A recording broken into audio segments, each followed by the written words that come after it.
जय श्री कृष्णा मित्रों, आप सभी का बहुत बहुत स्वागत है आपके अपने चैनल भक्ति सागर में।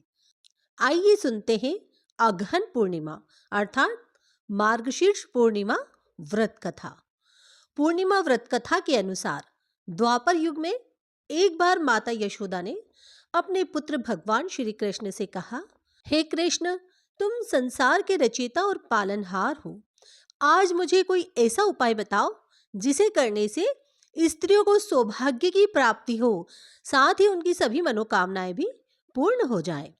तब श्री कृष्ण ने कहा, हे माता, मैं आपको एक अचूक उपाय विस्तार से बताता हूँ। स्त्रियों को सौभाग्य की प्राप्ति के लिए 32 पूर्णमासियों का व्रत करना चाहिए। इस धरती पर एक राजा थे जिनका नाम चंद्रहास था। वे अनेक प्रकार के रत्नों से परिपूर्ण कार्तिका नाम की नगरी पर राज्य करते थे। उसी नगरी में एक धनेश्वर नाम का ब्राह्मण था जिसकी स्त्री अति सुशील और रूपवती थी। उस ब्राह्मण के घर में धन धान्य आदि की कोई कमी नहीं थी, लेकिन उसकी कोई संतान न होने की वजह से वह दुखी रहता था।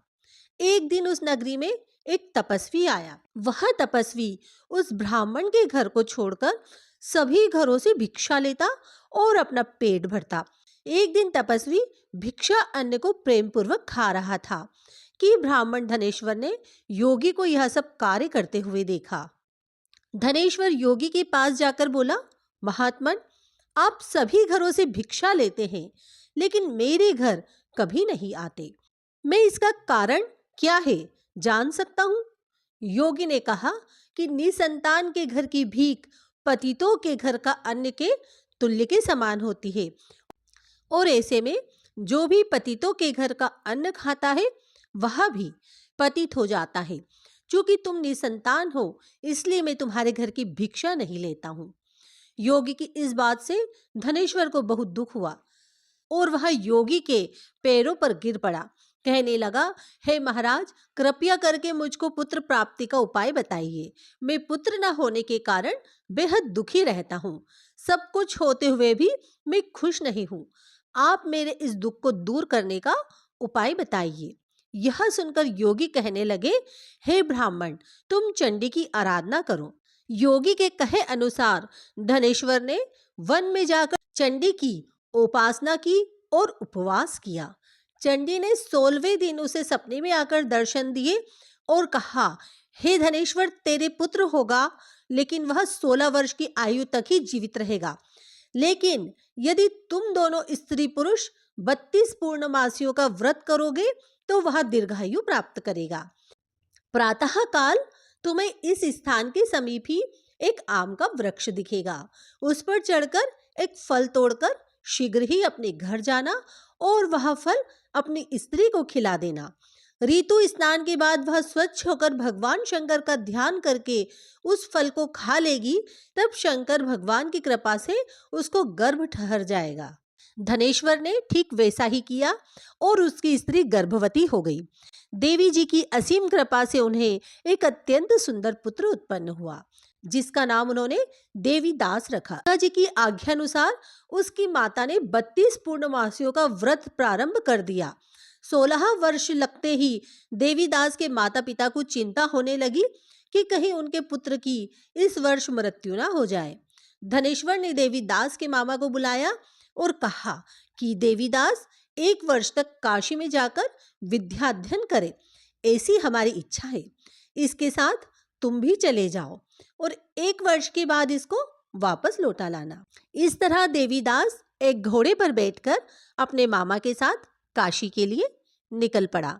धनेश्वर ने अपने पुत्र की दीर्घायु के लिए भगवती दुर्गा की आराधना और पूर्णमासियों का व्रत शुरू कर दिया। इस प्रकार बराबर 32 पूर्णमासियों का व्रत पूरा किया। कुछ समय बाद मामा और भांजा किसी नगर में रात बिताने के लिए ठहरे हुए थे। उस दिन उस गांव में एक ब्राह्मण की कन्या का विवाह होने वाला था। जिस धर्मशाला में वर और उसकी बारात ठहरी हुई थी, वहीं देवीदास और उसके मामा भी ठहर गए।